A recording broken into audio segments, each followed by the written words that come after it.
మొత్తానికి బీజేపీ ఈ మొత్తం పరిణామాలు ఏ రకంగా చూస్తుంది? తెలంగాణకు సంబంధించినంత వరకు 2018 ఎన్నికల తొక్కుల్లో అంతగా ప్రభావం చూపని బీజేపీ ఈ ఎన్నికల్లో చాలా ఆశలు పెట్టుకుంది. ఇక్కడ ఖచ్చితంగా 15 నుంచి 20 సీట్లు వస్తాయనే అంచనాలతోనే ఉన్నట్టుగా తెలుస్తుంది. గతంలోకి వచ్చిన దానికన్నా 20% ఓట్లు అధికంగా వస్తాయనే ఆలోచనలో బీజేపీ ఉన్నట్టుగా తెలుస్తుంది. మనతో పాటు మనకు బీజేపీ కార్యాలయం నుంచి ప్రస్తుతం మనకు విక్రమ్ లైవ్లో ఉన్నారు. విక్రమ్, మొత్తం పరిణామాలను ఏ రకంగా చూస్తారు? ముఖ్యంగా బీజేపీకి సంబంధించినంత వరకు ఒక టైంలో బీజేపీ ఆల్టర్నేట్గా ఉంది, బీఆర్ఎస్ను ఓడించే శక్తి బీజేపీకే ఉందని ప్రచారం జరిగింది, ముఖ్యంగా జీహెచ్ఎంసీ ఎలక్షన్ల తర్వాత. ఇప్పుడు ఉన్న పరిస్థితుల్లో బీజేపీ కాన్ఫిడెన్స్ లెవెల్ ఏ రకంగా ఉన్నాయి? తెలంగాణలో ప్రస్తుతం మా పాత్ర ఏంటని బీజేపీ అంచనా వేస్తుంది? ఈ ఎన్నికల తర్వాత ఫలితాలతో ఖచ్చితంగా ప్రభుత్వ ఏర్పాటులో కీలకంగా వ్యవహరిస్తామనే నమ్మకంతో బీజేపీ ఉన్నట్లు స్పష్టంగా అర్థమవుతుంది. ప్రభుత్వ ఏర్పాటుకు సంబంధించిన కీలకమైన సీట్లను తాము సాధిస్తామని ధీమా వ్యక్తం చేస్తున్న పరిస్థితి ఉంది. కొన్ని నియోజకవర్గాల్లో చూసుకోవచ్చు, బీజేపీ ఇచ్చిన ఫైట్ బీఆర్ఎస్ కాంగ్రెస్ విజయావకాశాలు ఆధారపడ్డట్లు స్పష్టంగా అర్థమవుతుంది. సంగారెడ్డి, నర్సాపూర్ లాంటి నియోజకవర్గాల్లో బీజేపీ అభ్యర్థి ఎన్ని ఓట్లు చీలుస్తారు అన్న దాని మీదనే వీళ్ళ విజయావకాశాలు ఆధారపడ్డ పరిస్థితి ఉంది. చాలా వరకు కూడా ఓట్ల శాతం గత ఎన్నికల్లో చూసుకుంటే కేవలం 6% ఓట్లు మాత్రమే పోలయ్యాయి. 14 లక్షల ఓట్లు మాత్రమే వచ్చాయి. 118 నియోజకవర్గాల్లో అప్పుడు బీజేపీ పోటీ చేసింది. దాంట్లో 6% ఓట్లు 14 లక్షల ఓట్లను మొత్తం రాబట్టగలిగింది. కానీ ఈసారి 111 నియోజకవర్గాల్లో జనసేనకు 8 సీట్లు వదిలిపెట్టగా 111 స్థానాల్లో బీజేపీ పోటీ చేసింది. బీజేపీ పోటీ చేసిన స్థానాల్లో దాదాపుగా 30కి పైగా స్థానాల్లో 50 నుంచి 50,000 పైచీలకు ఓట్లు వస్తాయని చెప్పి బీజేపీ అంచనా వేస్తున్న పరిస్థితి ఉంది. మొత్తంగా మనం దాదాపుగా చూసుకోవచ్చు, ఈసారి మాత్రం ఖచ్చితంగా 20% పోలైన ఓట్లలో 20%కి పైగా ఓట్లు వస్తాయని గట్టి నమ్మకంతో ఉంది. ఈ ఎన్నికల బేస్తోనే పార్లమెంట్ ఎన్నికల్లో ఖచ్చితంగా ఎక్కువ సీట్లు సాధించడానికి అవకాశం ఉంటుందని చెప్పి బీజేపీ లెక్కలు వేసిన పరిస్థితి ఉంది. బీజేపీ ప్రచారం చేసిన విధానం చివరి వారం రోజులను చూసుకుంటే మాదిగ ఎస్సీ రిజర్వేషన్ల వర్గీకరణతో మాదిగ సామాజిక వర్గం అంతా కూడా విక్రమ్, ఏ జిల్లాల్లో బీజేపీ ముఖ్యంగా ఒకప్పుడు గ్రేటర్ హైదరాబాద్లో మంచి ఫలితాలు సాధించే అవకాశం ఉందని చెప్పారు. ఇప్పుడు గ్రేటర్ హైదరాబాద్లో పొజిషన్ ఏంటి? ఏ జిల్లా నుంచి మాకు కొన్ని సీట్లు వస్తాయన్న అంచనాలో బీజేపీ నేతలు ఉన్నారు? నరసింహరావు, మనం చూసుకోవచ్చు, హైదరాబాద్ మహానగరంలో చూసుకుంటే కొన్ని సీట్లలో ముస్లిం మైనార్టీ ఓట్లు చీల్చే ఓట్ల మీద బీజేపీ విజయావకాశాలు ఆధారపడ్డాయి. అదే బేస్ను దృష్టిలో పెట్టుకొని కొన్ని నియోజకవర్గాల్లో ముస్లిం ఓట్లు పోలరైజ్ కాకుండా బండి సంజయ్ లాంటి నేతలతో ప్రచారం చేయించకుండా జాగ్రత్త పడింది. మనం చూసుకోవచ్చు, జూబ్లీహిల్స్ లాంటి నియోజకవర్గాన్ని చూసుకుంటే అక్కడ ముస్లిం మైనార్టీ ఓట్లన్నీ కూడా పోలరైజ్ కాకుండా, ఒకవైపు కాంగ్రెస్ నుంచి అజరుద్దీన్ పోటీ చేశారు, ఎంఐఎం పోటీలో ఉంది. ఈ నేపథ్యంలో ముస్లిం ఓట్లన్నీ ఒకవైపు పోకుండా, పోలరైజ్ కాకుండా బీజేపీ అక్కడ బండి సంజయ్తో ప్రచారం చేయించకుండా జాగ్రత్త పడింది. అదే విధాన్ని అంబర్పేటలో కూడా ముస్లిం ఓట్లు పోలరైజ్ కాకుండా జాగ్రత్త పడింది. ఈ నేపథ్యంలో ముస్లిం ఓట్లు అటు కాంగ్రెస్కు ఇటు బీఆర్ఎస్కు చీలిపోతే ఖచ్చితంగా బయటపడతామని చెప్పి బీజేపీ వ్యక్తం చేసిన పరిస్థితి ఉంది. ఒకవైపు జూబ్లీహిల్స్, అంబర్పేట లాంటి నియోజకవర్గాల్లో ముస్లిం మైనార్టీ ఓట్లు చీలే విధానం మీద బీజేపీ విజయావకాశాలు ఆధారపడ్డాయి.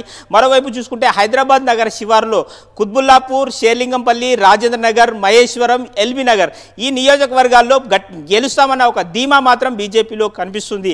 అదేవిధంగా మనం చూసుకోవచ్చు, కామారెడ్డి సీఎం కేసీఆర్ పై కామారెడ్డి అభ్యర్థి వెంకట్రామరెడ్డి కూడా గట్టి పోటీ ఇచ్చినట్లు స్పష్టంగా అర్థమవుతుంది. గజ్వేల్లో ఈటల రాజేందర్ పోటీ చేయడంతో కూడా ఆ సీటు కూడా గెలుస్తామని ఒక ధీమా బీజేపీలో కనిపిస్తుంది. అదేవిధంగా ప్రధానంగా బీజేపీకి సంబంధించి కొంతమంది ముఖ్య నేతలు పోటీ చేస్తున్నారు.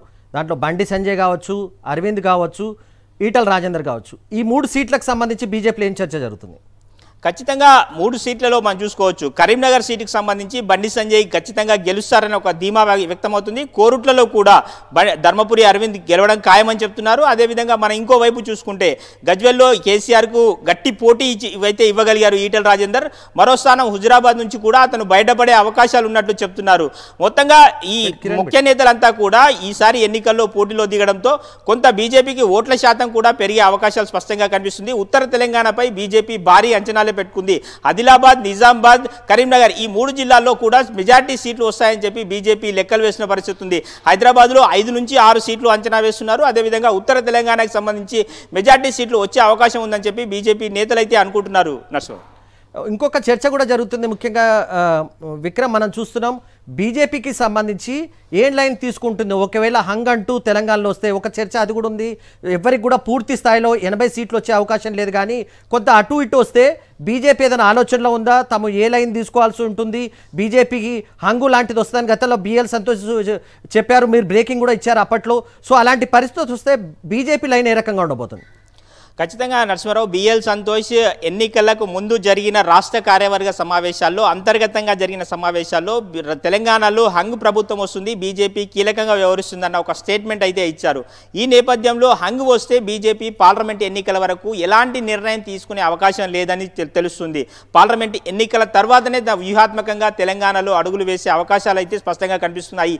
హంగ్ వస్తే మాత్రం ఇప్పటికిప్పుడు ఎటువైపు నిర్ణయం తీసుకోకుండా పూర్తిగా స్థిరంగా ఉండాలని చెప్పి ఎన్ని సీట్లు వచ్చినా 15 నుంచి 20 సీట్లు వస్తే, ఒకవేళ హంగ్ వస్తే మాత్రం బీఆర్ఎస్ కానీ కాంగ్రెస్ కానీ పూర్తి స్థాయి మెజార్టీ రాకపోతే ఖచ్చితంగా స్థిరంగా 2024 మే వరకు కూడా పార్లమెంట్ ఎన్నికల తర్వాతనే నిర్ణయం తీసుకునే అవకాశాలు అయితే స్పష్టంగా కనిపిస్తున్నాయి.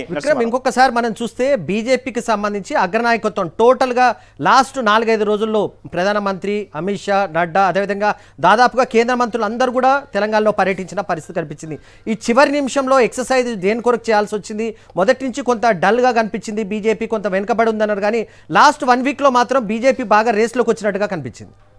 ఖచ్చితంగా మీరు అన్నట్లు హైదరాబాద్ మహానగరంలో ప్రధాని నరేంద్ర మోడీ రోడ్ షో చేయడము, విస్తృతంగా బీజేపీ అగ్రనేతలంతా కూడా ప్రధాని నరేంద్ర మోడీ, కేంద్ర హోంశాఖ మంత్రి అమిత్ షా, బీజేపీ జాతీయ అధ్యక్షుడు నడ్డా, అదేవిధంగా రక్షణ శాఖ మంత్రి రాజ్నాథ్ సింగ్, ఆర్థిక శాఖ మంత్రి నిర్మలా సీతారామన్, ఇలాంటి నేతలంతా కూడా హైదరాబాద్ జిల్లాల్లో కూడా పర్యటించి భారీ బహిరంగ సభల్లో పాల్గొనడం బీజేపీ ఇంపాక్ట్ చూపించిందని చెప్తున్నారు. ప్రచారంలో ఖచ్చితంగా ఆ ఇంపాక్ట్ కనిపిస్తుంది. అదేవిధంగా ఎస్సీ రిజర్వేషన్ వర్గీకరణ చేస్తామని స్పష్టమైన హామీ ఇవ్వడం ప్రధాని నరేంద్ర మోడీ.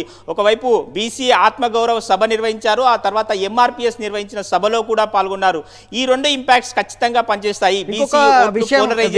మీ బీజేపీ పార్టీకి సంబంధించి ఇంకొక ప్రచారం బాగా జరిగింది. బీసీని ముఖ్యమంత్రి చేస్తామని స్వయంగా ప్రధానమంత్రి ప్రకటించారు. సో అది ఎంతవరకు ఇంపాక్ట్ చూపించిందని బీజేపీ నేతలు భావిస్తున్నారు? ఖచ్చితంగా బీసీ ఆత్మగౌరవ సభ ఒకటి ఏర్పాటు చేసి ఎల్బీ స్టేడియంలో అనౌన్స్ చేయడం జరిగింది, బీసీని సీఎం చేస్తామని చెప్పి. ఈ పోలరైజేషన్లో బీసీల ఓట్లు కొంత పోలరైజ్ అవుతాయి, ఖచ్చితంగా గెలుస్తామని ఒక ధీమా అయితే వ్యక్తం చేస్తున్నారు. బీసీల పోలరైజేషన్, బీసీలకు ఎక్కువ సీట్లు ఇచ్చారు. మనం చూసుకోవచ్చు, బీజేపీ పోటీ చేస్తున్న 111 స్థానాల్లో 36 స్థానాలను అత్యధికంగా బీఆర్ఎస్ కానీ కాంగ్రెస్ కానీ ఇవ్వనంత వరకు 36 సీట్లను బీజేపీ బీసీలకు కేటాయించడం జరిగింది. ఈ నేపథ్యంలో బీసీలకు సీట్లు ఎక్కువగా ఇచ్చాము, బీసీని సీఎం చేస్తాము అని చెప్పిన నేపథ్యంలో కొంత బీసీ ఓట్లు పోలరైజ్ అయ్యాయి. ఖచ్చితంగా ఈ విధానం అనుకూలిస్తుంది, ఓట్ల శాతం పెరగడానికి ఇది కూడా కొంత దోహదపడుతుంది అని చెప్పి బీజేపీ భావిస్తుంది.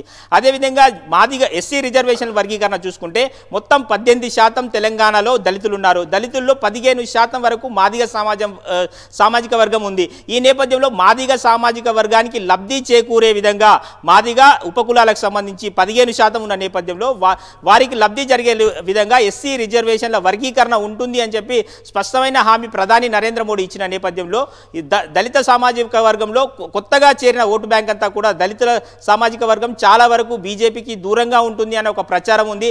ఆ దళిత సామాజిక వర్గం నుంచి వచ్చే ప్రతి ఓటు కూడా కొత్తగా బీజేపీకి యాడ్ అయినట్లే ఉంటుంది. కాబట్టి ఖచ్చితంగా మాదిగ సామాజిక వర్గం తమ వెంట ఉంటుంది అని చెప్పి బీజేపీ నమ్మకం వ్యక్తం చేస్తుంది. ఈ నేపథ్యంలో ఓట్ల శాతం కూడా గణనీయంగా పెంచుకుంటాము, బీసీ సీఎం నినాదము, ఎస్సీ వర్గీకరణ, ఈ 2 అంశాలు కూడా ఓట్ల శాతం పెరగడానికి కొన్ని సీట్లు తెచ్చి పెడుతుందని చెప్పి బీజేపీ లెక్కలు వేస్తుంది. నరసింహారావు, మొత్తానికి బీజేపీ నేతల్లో ఖచ్చితంగా గతంలో కన్నా మెరుగైన ఫలితాలు సాధిస్తామని ధీమా ఉన్నట్టుగా కనిపిస్తుంది. అయితే మొత్తానికి ప్రస్తుతం అధికారంలో ఉన్న పార్టీ బీఆర్ఎస్ పార్టీ ఈ పరిణామాలను ఏ రకంగా చూస్తుంది? ముఖ్యంగా ఎగ్జిట్ పోల్స్ పూర్తి స్థాయిలో కాంగ్రెస్ వైపు అనుకూలంగా ఉన్నాయని చెప్తున్న నేపథ్యంలో బీఆర్ఎస్ నేతల అభిప్రాయాలు ఏ రకంగా ఉన్నాయి? ఈరోజు ఉదయం కూడా కేసీఆర్ కొంతమందితో టెలికాన్ఫరెన్స్ నిర్వహించినట్టుగా మనకు సమాచారం ఉంటుంది. కాన్ఫిడెన్స్ లెవెల్ ఏ రకంగా ఉన్నాయి? ఈ అంశాలపై మనతో మాట్లాడడానికి మన బీఆర్ఎస్ ప్రతినిధి కిరణ్ భూపతి ప్రస్తుతం లైవ్లో ఉన్నారు. కిరణ్, ఫస్ట్ ఒకే ఒక అభిప్రాయం వ్యక్తమవుతుంది, మొదటిసారిగా గ్రామీణ ప్రాంతాలకు సంబంధించిన ఓటర్లు బీఆర్ఎస్కి దూరమైనట్టుగా కనిపిస్తుంది ప్రస్తుతం ఉన్న ఎగ్జిట్ పోల్స్ ఫలితాలను బట్టి చూస్తే. ఖచ్చితంగా. ఎందుకంటే గతంలో జరిగినటువంటి 2018 ఎన్నికలు కావచ్చు, 2023 ఈ మధ్య మొన్న జరిగినటువంటి ఎలక్షన్స్ ఏవైతే ఉన్నాయో వీటన్నిటిపైన కూడా బేరీజులు వేసుకుంటుంది. గ్రామీణ ఓటర్లకు సంబంధించి ఏదైతే రైతు బంధు కావచ్చు, పెన్షన్లు కావచ్చు, కరెంటు కావచ్చు, ఇలాంటి అంశాలన్నీ కూడా ఖచ్చితంగా ప్రజల్లోకి వెళ్లాయి.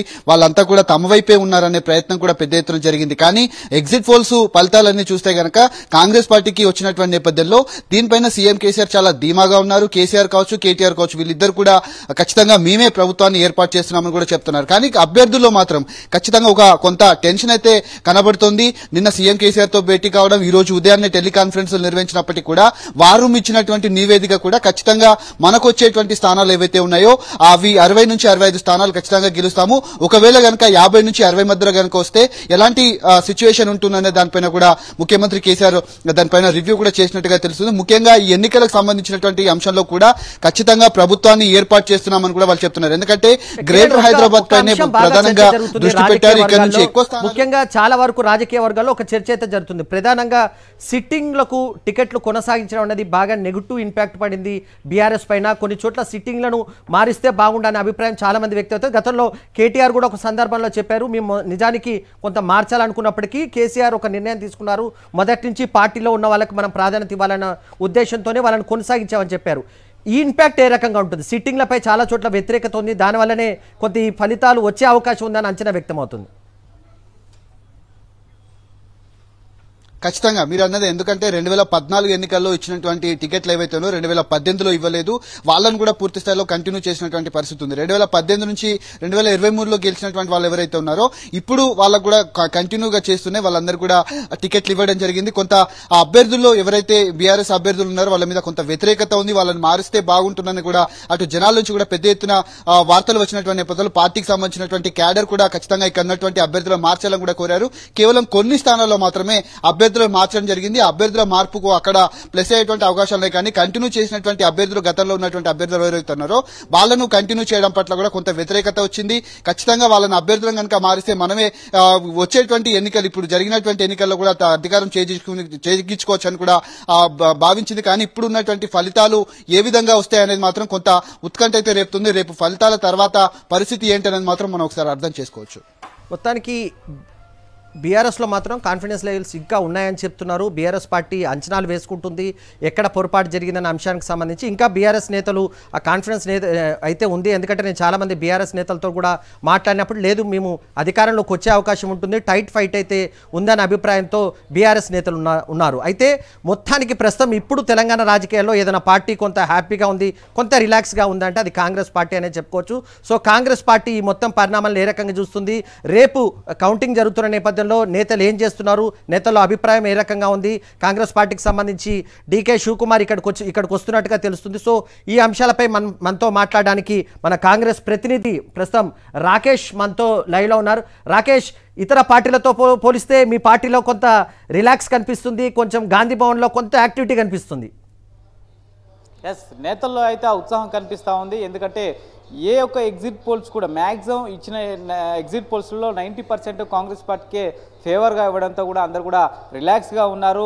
అయితే కౌంటింగ్ సమయంలో ఎటువంటి ఇబ్బంది కలగకుండా జాగ్రత్తలు అయితే తీసుకుంటున్నారు. ఒకవేళ అనుకోని పరిస్థితుల్లో అంగీకరణ వస్తే ఏం చేయాలనే దానిపైనే ఒక ప్రత్యామ్నాయంగా బి ప్లాన్ కింద డీకే శివకుమార్ని రంగంలోకి దింపుతున్నారు. ఆయన నేతృత్వంలో ఈ ప్లాన్ బి అమలు కాబోతా ఉంది. దానికి PC chief Revanth Reddy, CLP నేత బట్టి కోమటిరెడ్డి, ఉత్తమ్ లాంటి వాళ్ళతో ఇప్పటికే సజెషన్లు తీసుకోవడం జరిగింది. ఆయా జిల్లాలకు సంబంధించి ముఖ్యమైన నేతలకు బాధ్యతలు అప్పగించారు. గెలిచిన అభ్యర్థిని వెనువెంటనే హైదరాబాద్ తీసుకురావాలి, ఇక్కడికి సంబంధించి వాళ్ళు బయటికి వెళ్లకుండా చూసేందుకు జాగ్రత్తలు తీసుకోవాలని ఒక ఎత్తుగడన అయితే టీ కాంగ్రెస్ వ్యవహరిస్తూ ఉంది. ఇప్పటికే పోటీ చేసిన అభ్యర్థులందరూ కూడా ఇండికేషన్ వెళ్ళడం జరిగింది. అందరూ సిద్ధంగా ఉండాలి, ఎక్కడికి తీసుకెళ్ళగానే వెంటనే వచ్చే విధంగా ఏర్పాటు చేసుకోవాలంటూ కూడా ఆదేశాలు వెళ్ళిన నేపథ్యంలో అభ్యర్థులు కూడా అలర్ట్ కావడం జరిగింది. కాంగ్రెస్ పార్టీ పిలుపు మేరకు ఎక్కడికైనా వచ్చేందుకు సిద్ధంగా ఉన్నట్టయితే ఒక చర్చ అయితే ప్రస్తుతం అయితే జరుగుతుందని కూడా రాకేష్, తెలంగాణ రాజకీయాల్లో ప్రస్తుతం ఒక చర్చ అయితే జరుగుతుంది. గ్రామీణ ప్రాంత ఓటర్ పూర్తిగా బీఆర్ఎస్కి దూరమైనట్టుగా కనిపించింది, కాంగ్రెస్కి దగ్గర అవుతున్నట్టుగా కనిపిస్తుంది. ఏంటి అడ్వాంటేజ్ ఏమైంది కాంగ్రెస్ పార్టీకి? గ్రామీణ ప్రాంతానికి సంబంధించిన ఓటరు పూర్తిగా కాంగ్రెస్ పార్టీకి వచ్చినట్టుగా కారణాలు ఏ రకంగా విశ్లేషించుకుంటున్నారు? ఖచ్చితంగా ఇక్కడ రైతు బంధు అనేది అత్యంత కీలకంగా మారింది. దీంతోపాటు మహిళలందరూ కూడా ఆర్థిక సాయంతో పాటు బస్సుల్లో ఉచిత ప్రయాణం, ఇవన్నీ కూడా గ్రామీణ ప్రాంతాల్లో ఎక్కువ మంది ఉపయోగించుకునే అవసరాలు ఉంటాయి. కాబట్టి వీటిని దృష్టిలో పెట్టుకునే కాంగ్రెస్ పార్టీ ఈ రకమైన పథకాలను తెరపై